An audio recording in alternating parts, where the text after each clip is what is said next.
Testemunhos para a Igreja, volume 6, capítulo 5. A sequência da reunião campal. Por intermédio das reuniões campais realizadas nas cidades, milhares serão chamados a ouvir o convite para a festa. Vinde, que já tudo está preparado. Lucas capítulo 14, verso 17. Depois de despertar o interesse do povo, não devemos encerrar as reuniões, desmontar as barracas e deixar a impressão de que tudo acabou. Exatamente depois que centenas de pessoas se tornaram interessadas, o maior bem pode ser obtido mediante trabalho fiel e sincero. Portanto, as reuniões devem ser conduzidas de tal forma que o interesse do público se mantenha. Depois de determinada reunião campal, considerou-se a conveniência de prosseguir as reuniões na tenda. Contei aos irmãos um sonho que tivera. Nele vi uma construção inacabada. Os trabalhadores reuniam as ferramentas, preparando-se para deixar o serviço por terminar. Pedi-lhes, entretanto, que considerassem o assunto. Disse eu: a construção ainda não terminou. Voltem e prossigam com o trabalho até a colocação do telhado. Eles retornaram e prosseguiram com a obra. Dessa forma, os irmãos atenderam meu conselho, permanecendo para prosseguir com o trabalho da reunião campal. Como resultado, bom número aceitou a verdade. Não é necessário que ocorram tantos fracassos no dispendioso esforço aplicado às reuniões campais e em tendas. Não há necessidade de que sejam tão poucos os molhos trazidos ao Senhor. Nos lugares em que as normas da verdade presente nunca hajam sido erguidas, mais pessoas serão agora convertidas como resultado de um determinado montante de trabalho do que em qualquer oportunidade anterior. A todos cujas mãos parecem enfraquecer e perder a firmeza, tenho estas palavras: abracem o padrão mais firmemente. A fé assegura. Avancem. Vocês não precisam falhar e nem perder o ânimo. Não existe enfraquecimento da fé por parte daquele que avança constantemente. Depois de uma reunião campal, poderá ser difícil reter a presença dos principais oradores por várias semanas a fim de consolidar o interesse. Pode ser caro manter o terreno e preservar suficiente número de barracas com famílias que cause a aparência de um acampamento. Talvez constitua um sacrifício para várias famílias permanecer no local para ajudar os ministros e obreiros bíblicos na assistência e estudos bíblicos aos que frequentam as reuniões e na visitação das pessoas em suas casas, falando das bênçãos recebidas nos encontros e convidando-as a virem. Sem dúvida, será difícil assegurar número suficiente de obreiros para que levem avante tal trabalho com sucesso. Todavia, os resultados justificarão os esforços. É através de tais posições sinceras e enérgicas que algumas de nossas reuniões se têm demonstrado instrumentos em erguer igrejas fortemente voltadas para o trabalho. E é exatamente por intermédio desse trabalho fervoroso que a mensagem do terceiro anjo precisa ser levada ao povo de nossas cidades. Por vezes, um grande número de oradores participa da reunião campal por uns poucos dias. Então, no preciso momento em que o interesse do povo foi plenamente despertado, quase todos correm para outra reunião, deixando para trás apenas 2 ou 3 pregadores a lutar contra a triste influência da desmontagem e remoção das barracas. Quão melhor seria se as reuniões fossem conduzidas por tempo mais prolongado, se pessoas pudessem vir de cada igreja preparadas para permanecerem 1 mês ou mais, auxiliando nas reuniões e aprendendo como trabalhar de modo mais aceitável. Ao retornarem às suas igrejas locais, levariam consigo uma valiosa experiência. Quão melhor se alguns dos mesmos oradores que despertaram o interesse do povo durante as reuniões maiores do encontro pudessem permanecer para dar seguimento ao trabalho através de um prolongado e organizado esforço. Conduzir as reuniões dessa maneira requererá que várias estejam em andamento ao mesmo tempo, o que não permitiria que uns poucos homens participassem de todas elas. Devemos lembrar, entretanto, que a obra deverá ser realizada não por força nem por violência, mas pelo meu Espírito, diz o Senhor dos Exércitos. Zacarias capítulo 4, verso 6. Não deveria o trabalho cessar ao se encerrarem as reuniões no acampamento. Foram apresentadas doutrinas novas e estranhas às pessoas. Aqueles que se convenceram e desejam aceitar a verdade terão de enfrentar aberta ou sutil oposição. Ministros, amigos e conhecidos compreenderão todo o esforço possível para remover a semente da verdade plantada no coração. Não devemos permitir que isso ocorra. Não devemos deixar que ela seque por falta de umidade. Mudanças tendem a enfraquecer a influência das reuniões. Prossigam com as reuniões no acampamento sempre que possível. Contudo, se parecer recomendável a mudança, seja a tenda grande removida para alguma localização favorável e que prossigam ali as reuniões. Deve-se estabelecer uma missão. Consigam um lugar adequado e certo número de obreiros se unam formando uma família missionária. A liderança deve estar a cargo de um homem e sua esposa, pessoas hábeis e consagradas cuja influência seja produtiva para o trabalho. No segmento do interesse após a reunião campal, são necessários ajudantes em várias linhas, sendo que tais ocasiões deveriam funcionar como escolas de treinamento de obreiros.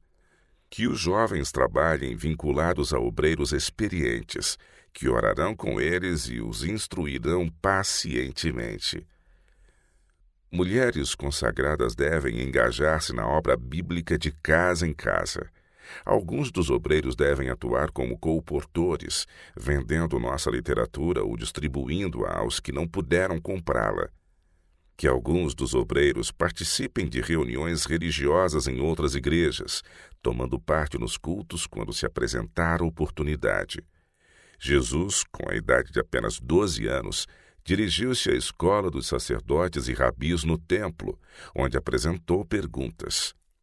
Naquela escola, os estudos eram realizados diariamente, mais ou menos como nós realizamos estudos bíblicos.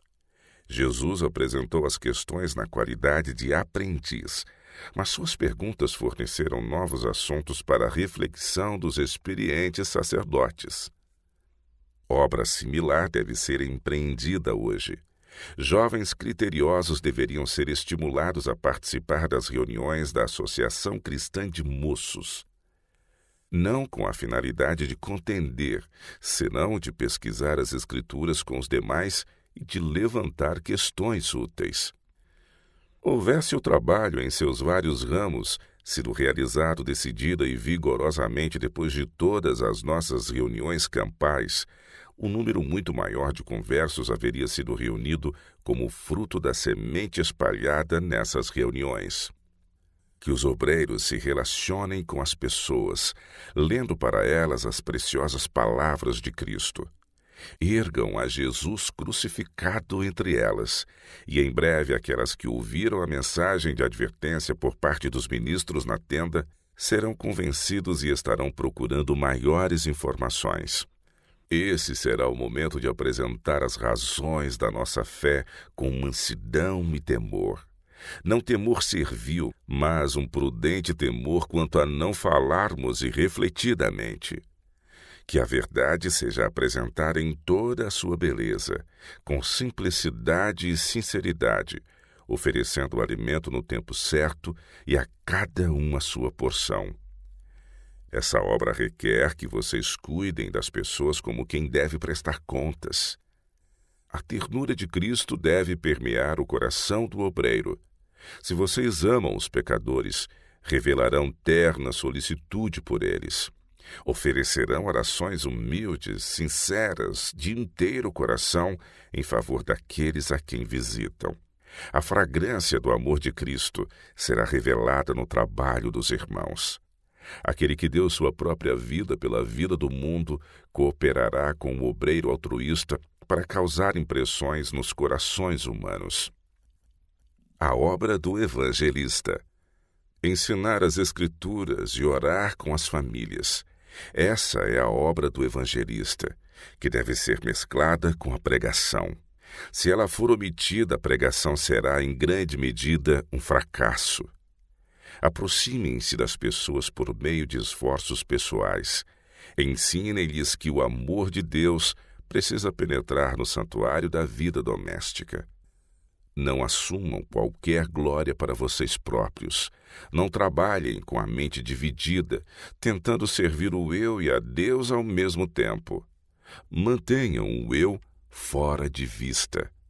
Que as palavras de vocês conduzam os que estão pesadamente carregados a depositarem seus fardos sobre Jesus. Trabalhem como se estivessem vendo aquele que está à sua direita, pronto a dar-lhe sua eficiência e onipotente poder em toda emergência. O Senhor será para vocês o conselheiro, o guia, o capitão de sua salvação. O Senhor vai adiante de vocês, vencendo e para vencer. Nos caminhos e atalhos. A ordem de Cristo a seu povo é: sai pelos caminhos e atalhos, e força-os a entrar para que a minha casa se encha. Lucas 14, verso 23. Em primeiro lugar, deve o convite para a festa do Evangelho ser apresentado nas rodovias principais. Deve ser dado aos que afirmam encontrar-se nos bons caminhos da experiência cristã, os membros das diferentes igrejas. Quem tem ouvidos, ouça o que o Espírito diz às igrejas. Apocalipse capítulo 2, verso 7. Nessas igrejas existem adoradores verdadeiros e falsos. Uma obra deve ser feita em favor dos que decaíram do primeiro amor, que perderam o zelo e o interesse inicial pelas coisas espirituais. Temos de apresentar advertências a professos cristãos que são transgressores da lei de Deus. A esses precisa ser dada a mensagem.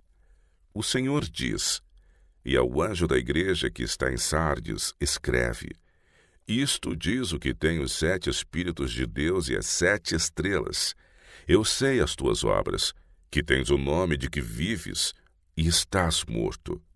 Sê vigilante e confirma o restante que estava para morrer, porque não achei as tuas obras perfeitas diante de Deus. Lembra-te, pois, do que tens recebido e ouvido, e guarda-o e arrepende-te. E se não vigiares, virei sobre ti como um ladrão, e não saberás a que hora sobre ti virei. Apocalipse capítulo 3, versos de 1 a 3.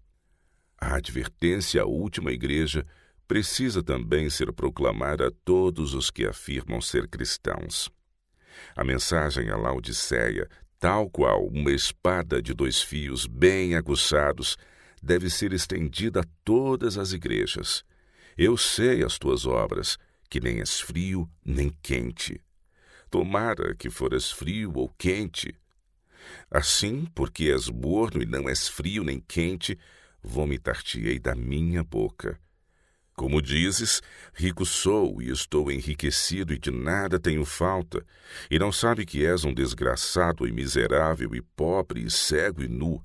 Aconselho-te que de mim compres ouro provado no fogo para que te enriqueças, e vestes brancas para que te vistas, e não apareça a vergonha da tua nudez, e que unjas os olhos com colírio para que vejas. Eu repreendo e castigo a todos quantos amo. Sê, pois, zeloso e arrepende-te. Apocalipse capítulo 3, versos de 15 a 19. É nossa obra proclamar esta mensagem. Porventura, estamos envidando todos os esforços para que as igrejas sejam advertidas. Temos uma obra a fazer pelos ministros de outras igrejas. Deus quer que eles sejam salvos. Como nós mesmos, eles só poderão obter a imortalidade mediante a fé e a obediência. Precisamos trabalhar diligentemente por eles, a fim de que a possam alcançar. Deus quer que eles tenham parte em sua obra especial para este tempo. Quer que se achem entre os que estão dando alimento a tempo a seu povo. Por que não se empenhariam eles nesta obra? Nossos pastores devem tentar se aproximar dos pastores de outras denominações. Orar por esses homens e com eles, por quem Cristo está fazendo intercessão. Pesa sobre eles solene responsabilidade.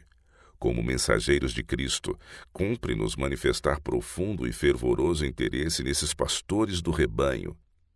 O chamado a ser feito nos caminhos deve ser proclamado a todos quantos têm parte ativa na obra mundial, aos mestres e guias do povo, aos que têm sérias responsabilidades na vida pública, médicos, professores, advogados e juízes, funcionários públicos e comerciantes, deve ser dada clara, distinta mensagem. Que aproveitaria o homem ganhar todo o mundo e perder a sua alma? Ou que daria o homem pelo resgate de sua alma? Marcos capítulo 8, versos 36 e 37. Muito falamos e escrevemos acerca dos pobres negligenciados. Não se deveria dar alguma atenção aos negligenciados ricos? Muitos consideram essa classe como sem esperança e pouco fazem para abrir os olhos dos que, cegados e deslumbrados pelo poder de Satanás, perderam de vista a eternidade.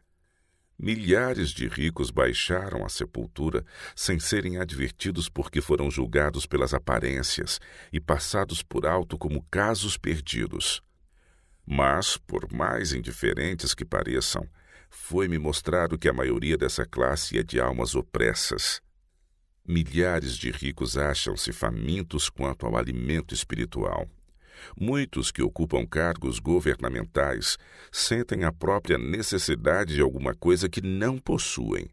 Poucos entre eles vão à igreja porque acham que não recebem benefício. O ensino que ouvem não lhes toca a alma. Não faremos nós esforço pessoal em seu favor? Alguém perguntará: não os podemos alcançar por meio de publicações? Muitos há que não podem ser atingidos por esse método. É de esforço pessoal que eles precisam. Hão de perecer sem uma advertência especial. Não acontecia assim nos tempos da antiguidade. Os servos de Deus eram enviados aos que se encontravam em altas posições, que só podiam encontrar descanso e paz no Senhor Jesus Cristo. A majestade do céu veio ao mundo a fim de salvar a perdida e degradada humanidade. Seus esforços incluíam não somente os miseráveis, mas também os que ocupavam posições de honra. Habilmente buscava ele acesso às pessoas das classes altas que não conheciam a Deus e não guardavam seus mandamentos. A mesma obra continuou depois da ascensão de Cristo. Fico comovida ao ler sobre o interesse manifestado pelo Senhor em Cornélio. Ele era um homem de posição elevada, oficial do exército romano, mas estava andando estritamente em harmonia com a luz que recebera. O Senhor mandou-lhe especial mensagem do céu, e por meio de outra mensagem encaminhou Pedro para visitá-lo e comunicar-lhe luz.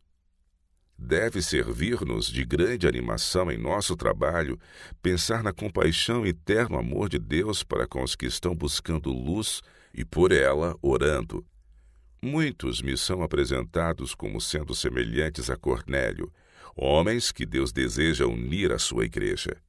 Eles simpatizam com o povo que guarda os mandamentos do Senhor. As ligações que os prendem ao mundo, porém, seguram-nos firmemente. Não têm a coragem moral de tomar posição ao lado dos humildes.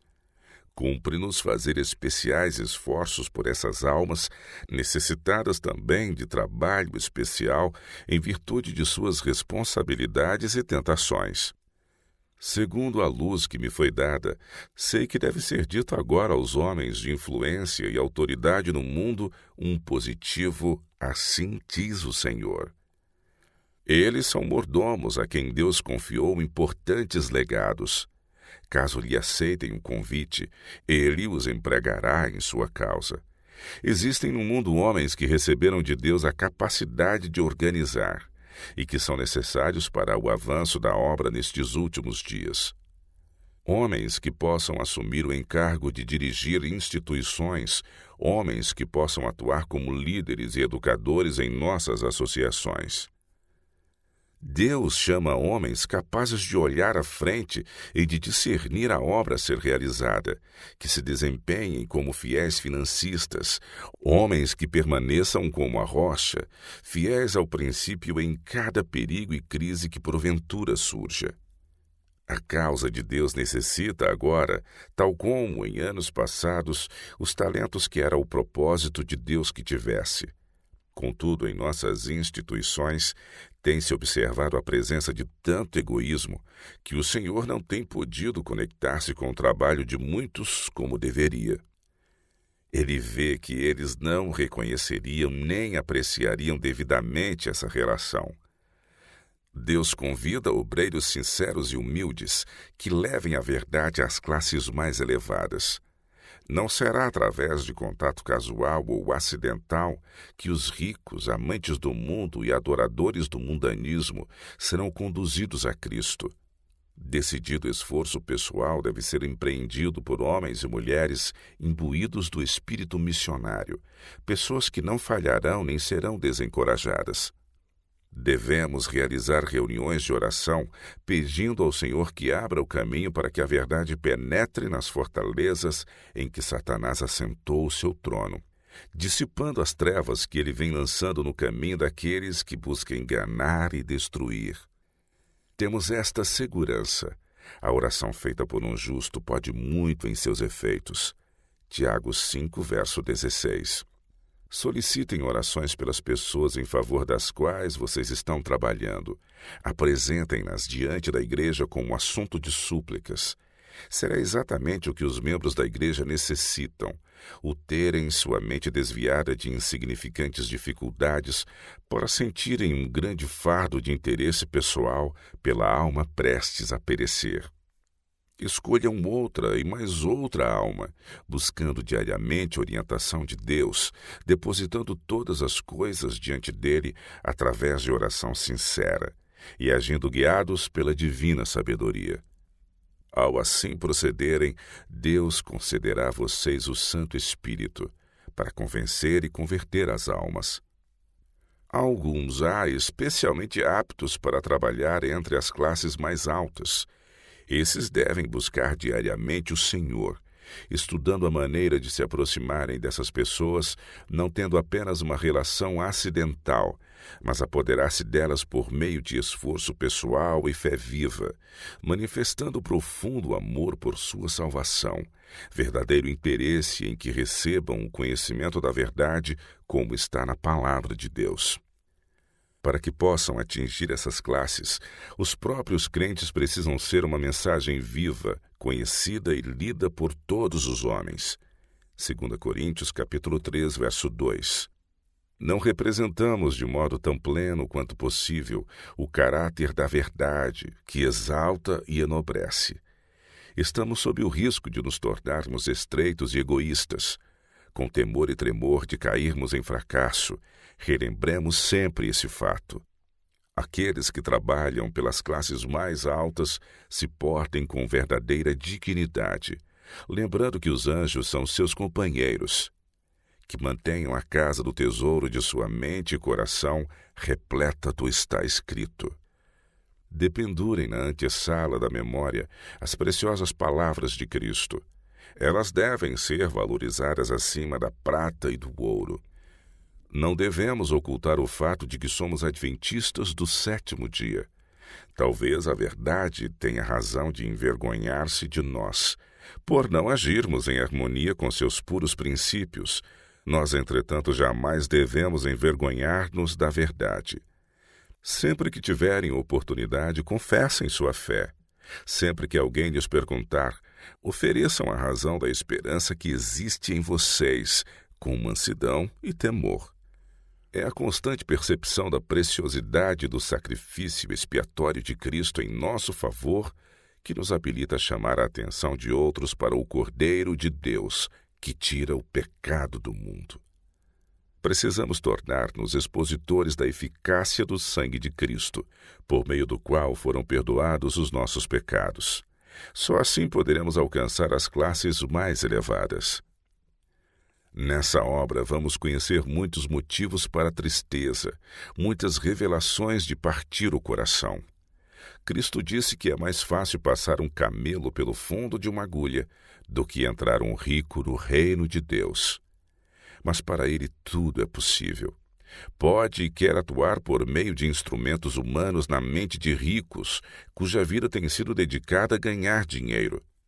O universo celestial há muito tempo está esperando para cooperar com instrumentos humanos nessa obra que eles têm evitado e negligenciado. Muitos que procuraram efetuar a obra ficaram desanimados e desistiram quando, se houvessem perseverado, teriam sido muito bem-sucedidos. Os que realizam fielmente esse trabalho serão abençoados por Deus. A justiça de Cristo irá diante deles, e a glória do Senhor será a sua retaguarda. Há milagres a serem operados em genuína conversão, milagres que agora não são discernidos. Os maiores homens do mundo não estão fora do alcance de um Deus que realiza maravilhas. Se os seus cooperadores forem homens de oportunidade, cumprindo corajosa e fielmente o seu dever, Deus converterá homens que ocupam posições de responsabilidade, homens de intelecto e influência. Pelo poder do Espírito Santo, muitos aceitarão os princípios divinos. Contemplando a Jesus em sua amabilidade, em sua abnegação e desprendimento, o rico autossuficiente verá a si mesmo em contraste com isso, como infeliz, miserável, pobre, cego e nu, e tornar-se-á tão pequeno em sua própria opinião que preferirá Cristo a si mesmo e se apossará da vida eterna. Tendo-se convertido à verdade, ele se tornará um instrumento na mão de Deus para comunicar a luz. Terá especial interesse por outras almas dessa classe negligenciada. Sentirá que lhe é confiado um encargo evangélico para com os que fizeram deste mundo seu tudo. Tempo e dinheiro serão consagrados a Deus, meios serão levados para sua tesouraria, talentos e influência reverterão para a verdade, e nova eficiência e poder serão acrescidos à igreja. Cristo instrui seus mensageiros a irem também aos que se acham nos caminhos e atalhos, aos pobres e humildes da terra. Muitos destes não compreendem o que precisam fazer a fim de serem salvos. Muitos estão mergulhados no pecado, muitos se encontram em aflição. Doenças de todo tipo os oprimem, tanto no físico quanto no espírito. Suspiram por encontrar consolo para suas aflições, e Satanás tenta-os a buscarem isso nas luxúrias e prazeres que conduzem à ruína e morte. Gastam seu dinheiro naquilo que não é pão, e seus esforços em favor de algo que não os satisfaz. Tais pessoas não devem ser passadas por alto. Com a obra de defender os mandamentos de Deus e de reparar a brecha efetuada em sua lei, temos de revelar compaixão pela sofredora humanidade. Temos de revelar o supremo amor de Deus. Devemos exaltar o seu memorial, que tem sido calcado sob pés não santificados. Junto com essa obra, temos de manifestar misericórdia, benevolência e a mais terna piedade pelos sofredores e pecaminosos. Em todo lugar em que seja apresentada a verdade, devem fazer-se desde o princípio sinceros esforços para pregar o Evangelho aos pobres e para curar os enfermos. Essa obra, feita com fidelidade, acrescentará à igreja muitos daqueles que se hão de salvar. Os que se empenham em trabalho de casa em casa encontrarão ocasiões para servir em muitos sentidos. Devem orar pelos doentes e fazer tudo ao seu alcance para aliviá-los dos sofrimentos. Trabalhem eles entre os humildes, os pobres e oprimidos. Devemos orar pelos desamparados e com eles, esses que não têm força de vontade para dominar os apetites degradados pela paixão. Fervorosos e perseverantes esforços devem ser feitos pela salvação daqueles em cujo coração se despertou o interesse. Muitos só podem ser alcançados mediante atos de desinteressada bondade. Supram-se primeiro suas necessidades materiais. Ao verem as demonstrações de amor abnegado de nossa parte, mais fácil lhes será crer no amor de Cristo. Os enfermeiros missionários estão mais habilitados para essa obra. Outros, porém, se devem aliar a eles. Estes, embora não especialmente instruídos e preparados na enfermagem, podem aprender de seus coobreiros a melhor maneira de trabalhar. Palavrório, farisaísmo e autoelogio são abundantes, mas isso jamais conquistará almas para Cristo. Amor puro, santificado, amor como o que foi expresso nas atividades da vida de Cristo, é como sagrado perfume. Como o vaso de alabastro partido por Maria, ele enche a casa toda com fragrância. Eloquência, conhecimento da verdade, talentos raros misturados com amor, constituem todos eles preciosas dotações. Mas a habilidade somente, talentos somente, ainda que os mais escolhidos não podem tomar o lugar do amor. Esse amor deve ser manifestado pelos obreiros de Deus. Amor a Deus e àqueles por quem Cristo morreu efetuará uma obra que quase não podemos compreender. Os que não acalentarem e cultivarem tal amor não poderão ser missionários de sucesso. Que todos os que se decidem por Cristo sejam postos a trabalhar por outros que se acham mortos em transgressões e pecados. Sempre que a verdade haja sido proclamada e as pessoas despertadas e convertidas, devem os crentes imediatamente unir-se em exercícios de caridade. Sempre que a verdade bíblica haja sido apresentada, uma obra prática de bondade deve começar. Sempre que se estabeleça uma igreja, obra missionária deve ser empreendida em favor dos carentes e sofredores. Cuidando dos nossos pobres. É-nos ordenado que façamos o bem a todos, mas principalmente aos domésticos da fé. Gálatas 6, verso 10. Em nosso trabalho de beneficência, deve-se dar especial atenção aos que, pela apresentação da verdade, foram convencidos e convertidos. Devemos manifestar apreço pelos que têm a coragem moral de aceitar a verdade e assim perdem seu emprego e não conseguem trabalho com que sustentar sua família. Deve-se fazer provisão para ajudar os que são dignamente pobres e prover emprego aos que amam a Deus e guardam os seus mandamentos. Não devem ser deixados sem ajuda, a fim de que não venham a sentir que precisam trabalhar no sábado ou passar fome. Os que assumem posição ao lado do Senhor devem ver nos adventistas do sétimo dia um povo cordial, abnegado, altruísta, que alegremente e com prazer ministram a seus irmãos em necessidade.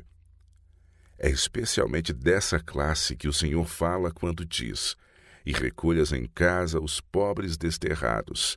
Isaías 58, verso 7. Oficiais e obreiros da Igreja. Grande cuidado se deve exercer na escolha de oficiais para as igrejas novas. Que sejam homens e mulheres inteiramente convertidos. Escolham-se os mais habilitados para instruir, aqueles que sejam capazes de servir tanto pela palavra como pelos atos. Existe uma profunda necessidade na obra em todos os setores. Jamais permitam que o interesse se enfraqueça.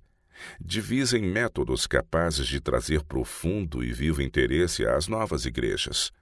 Todos os que estão ligados à igreja deveriam sentir responsabilidade individual. Todos deveriam agir com o máximo de dedicação para fortalecer a igreja e tornar as reuniões tão cheias de vida que os de fora fossem atraídos e se interessassem. Todos deveriam sentir que é pecado permitir que o interesse esvaneça, quando temos tão solenes e sagradas verdades dos oráculos vivos para serem repetidas vez após outra. Imprimam sobre todos a necessidade do batismo do Espírito Santo, a santificação dos membros da Igreja, de modo que venham a se tornar árvores da plantação do Senhor, vivas, crescentes e produtoras de frutos. Deus chama os obreiros à autonegação, ao sacrifício de si mesmos. Os que dedicam o tempo concedido a Deus à busca de almas, a labutar por almas, a vigiar por elas como havendo de prestar contas, obterão rica experiência. Enquanto comunicam as preciosas verdades da palavra de Deus a outros, seu próprio coração se abrirá para a entrada da palavra. Serão instruídos pelo grande professor. Cristo abriu uma fonte para o mundo pecaminoso e sofredor, e ouve-se a voz da divina misericórdia. Ó vós todos os que tendes sede, vinde às águas. Isaías 55, verso 1. Vocês poderão tomar gratuitamente da água da vida. Que todo e quem ouve diga, vem. E quem quiser, tome de graça da água da vida. Apocalipse 22, verso 17. Que toda pessoa, mulheres e homens, anunciem essa mensagem. Então a obra será levada a todos os lugares da terra. As Escrituras se cumprirão. Abrirei fontes no meio dos vales e rios, no ermo. Isaías 41, verso 18 e Isaías 43, verso 19. E vós, com alegria, tirareis águas das fontes da salvação. Isaías capítulo 12, verso 3.